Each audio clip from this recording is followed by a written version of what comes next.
Chương trình này được bảo trợ bởi Family Joy, tổ ấm y tế của mọi gia đình, 714 898 0765.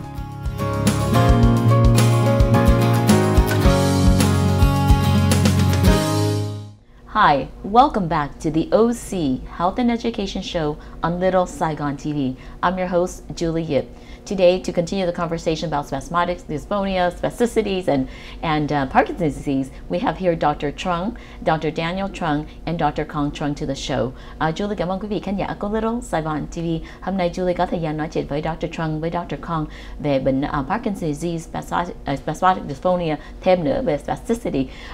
These words are just so many syllables. So, as a speech pathologist, I work with so many patients, and patients that have strokes and Parkinson's disease, ALS, and as you mentioned before the commercial break, a lot of these impact your movement. As a speech pathologist, what we care a lot about is how it impacts a person's ability to communicate, and also more importantly, how it impacts a person's ability to eat and swallow. Because I think a lot of times, when in the Vietnamese community and Vietnamese family that we treat, or that I mean within my family, if my relative can't move, they're worried. But if they can't talk or they can't eat, sometimes they don't know our specialty as far as speech pathology. I want to ask you, when do you recommend speech pathology for some of your patients? And do you feel that a lot of our Vietnamese families are reluctant to access speech therapy as a form of treatment in addition to physical therapy? Well, it really depends on the person. Okay. But the bar I usually tell people is, if you can't do something you want to do, then you may want to talk to your doctor. If you can't eat when you want to eat, or your speech is not as good, you may want to talk to your doctor first. It all starts with the family doctor, or your primary doctor. In terms of spasticity, a lot of patients with spasticity would have a history of strokes, multiple sclerosis, an injury to the brain or the spinal cord. So they may already have a neurologist or a specialist, and they can talk to them. In regards to Parkinson's disease, normally people will start off with very mild symptoms. Okay. In terms of like tremor, maybe they feel slow, a little rigid, they don't walk as well, or if they have a little bit more advanced disease in terms of the speech part, their voice is much softer, what we call hypophonia, where their speech is just lower in volume. And then so the first person to see is your family doctor, and then you may be referred to us, either myself, Dr. Trung, or one of us at the Trung Neuroscience Institute, to be evaluated for Parkinson's disease or a movement disorder. And then from there, we'll do our evaluations in regards to speech. If we see that you have a hard time with talking, or a hard time eating, or drooling, things like that, we may refer to a speech therapist. Okay. Yeah. Well, thank you so much for the detail. Thưa quý vị khán giả của Little Saigon TV, Julie đặt câu hỏi với Dr. Kong là lúc tại Julie làm trong nghề nghiệp là Speech Language Pathologist, làm người âm ngữ trị liệu. Trước nhất là Julie giúp rất nhiều bệnh nhân mà có tai biến bạch máu não, mà spasticity là về cái khó khăn về cái cơ thể của mình nó hơi cứng đó, là một cái specialty của bác sĩ Trung với bác sĩ Kong hôm nay. Julie đặt một câu hỏi là chừng nào bệnh nhân có khó khăn ăn uống hay nói chuyện, bác sĩ có giới thiệu cho bên cái người âm ngữ trị liệu hay không? Bác sĩ cũng nói đó là chừng nào bệnh nhân có khó khăn thì cũng luôn luôn phải trước nhất nói chuyện với bác sĩ của mình. Lúc mình giảng về cái khó khăn của mình chỉ nói chi tiết thêm, bác sĩ có giới thiệu cho neurologist là cái specialist. Cái Trung Neuroscience Institute specialize về đặc biệt về cho Parkinson's disease với spasmodic dysphonia, đó là về cái khó khăn về cái âm thanh của mình. I think for me as a speech pathologist, I really do appreciate our neurologist specialists, because we treat the symptoms, but oftentimes we don't know how to treat the underlying condition. So as a speech pathologist treat my patient, they have some kind of difficulties with talking, maybe there's a loudness issues or like a control issue, we oftentimes send back to the neurologist and said, can you reevaluate? Or oftentimes we also might say, maybe we think there might be a second stroke.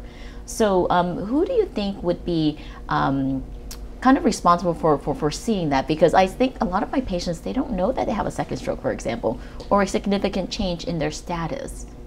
Well, it would be their neurologist. So Okay. if you were referred by a neurologist, you would go back to whoever referred you, if they feel like they have worsening symptoms, it's important that they talk to their doctors, any of their doctors, and to try to figure out what's the cause, and then we may be able to help them. In a person with Parkinson's, if they notice that their volume is lower, so they become more hypophonic, it could be a sign that they're not treated adequately. You know, medication, you know, you take the pills, the same amount of medication, but your disease gets worse over time, so you may need more medication or more treatment. And so if you're noticing the voice problems, you're not eating as well or things like that, they should talk to their neurologist. So what you're saying that is oftentimes like these symptoms are so mild in the beginning, you know, families don't see or patients don't see it right away. You know. Yeah. So if it's a gradual decline, you may not notice it, you know, on a day-to-day basis. And so people may not catch it right away, but over time they may notice certain things like talking on the phone is a little bit harder. People are asking you to repeat yourself. Those are common things that you know, people with hypophonia have to deal with. Dr. Trung, I know you have so many years of experience. What are the early signs and symptoms that you see your patients coming in with for you to identify that they have Parkinson's disease, for example? Parkinson disease Parkinson disease có rất nhiều triệu chứng. Thường khi mà tôi đi học thì nghĩ là 4 triệu chứng chính là ngã, đuôn, chậm và cứng. Nhưng mà bây giờ càng ngày khoa học càng hiểu nhiều hơn đó, thì cái số triệu chứng nó càng có nhiều hơn, và những triệu chứng nó đến từ trước nữa. Depression, trầm cảm này, rồi anxiety, lo lắng, nó cũng là constipation, cũng là một cái triệu chứng, và nó đến còn đi từ trước nữa, trước khi căn bệnh mà mình nghĩ là Parkinson và nhiều năm. Thế rồi nghĩa là cái gì la hét trong đêm, tất cả nó có những phần đó nữa. Nhưng mà những cái đó khoa học mới biết trong những năm gần đây, và vì ngày xưa mình nhìn cái căn bệnh nó một khúc nhỏ hơn, bây giờ mới biết là nó có cái quá trình dài hơn. Nó thành nó tương đối là complicated, nhưng mà thường đó, tất cả những căn bệnh đó nó đều có một cái quá trình. Và tôi làm cái này gần như là, xin lỗi, 35 năm, mỗi ngày chừng 20 bệnh nhân đến từ toàn một câu chuyện cứ nói hoài, thì về sau đó, cái khác biệt của những câu chuyện nó một tí này là giúp cho tôi có thể nghĩ cái bệnh đó là từ đâu đến và nó bắt đầu ở đâu, và bây giờ mình phải làm cái gì. Ví dụ có những người thí dụ họ giả bộ họ đến đó, thì cái quá trình của họ nó không phải đi từ ABCD như thế này, mà mỗi một cái thời gian nó nhảy, mà nó nhảy đến một cách rất nhanh. Thì cô này nói láo. Hoặc là họ đến cái triệu chứng nó đến cùng một lúc trên người. Thì cái bệnh nào mà nó có thể tất cả đến cùng một lúc trên người, cả tay cả chân tất cả một lúc, thì cái đó phải là từ một cái chất gì mình uống vào trong người, nó tan vào trong máu đi tất cả các nơi một lúc, thì lúc đó mình mới có triệu chứng đó. Hoặc là từ những cái suy đoán đó mình có thể biết được. Tại vì bác sĩ có rất nhiều bệnh nhân với rất nhiều kinh nghiệm á, thì bác sĩ là more, you're able to do more the differential diagnosis. So giống như Julie làm trong nghề nghiệp của speech therapy, I treat the symptom. So, but I can't tell you what the different movement disorders are, and I don't know all the stories behind it, all the symptoms. So I think that, you know, the more experience you have, especially over 35 years experience with Parkinson, that when a patient comes, your treatment protocol or how you approach the patient is a lot more methodic and more systematic and more targeted.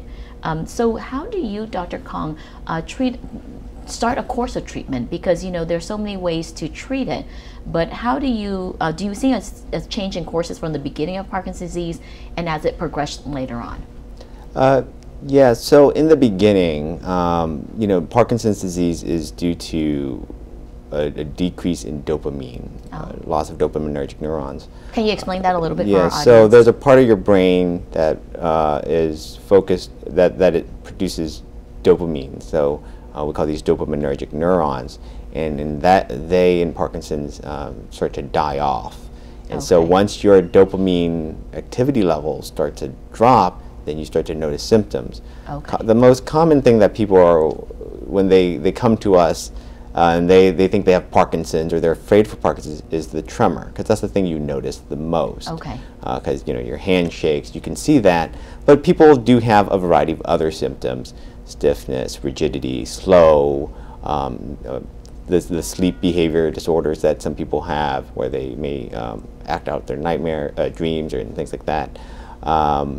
But when they come and see us, one of the things we do is we evaluate them to see if they have a Parkinsonian disease, and then we may try them on medication. Okay. And see if they improve or not. Well, definitely after the commercial break, we'll learn a lot more about Parkinson's disease and all the different ways that the Institute can help. Julie cảm ơn quý vị khán giả. Cô Little Saigon TV sau vòng quảng cáo chúng tôi sẽ tiếp tục nói chuyện với Dr. Trung and Dr. Kong. Cảm ơn quý vị khán giả của Little Saigon TV.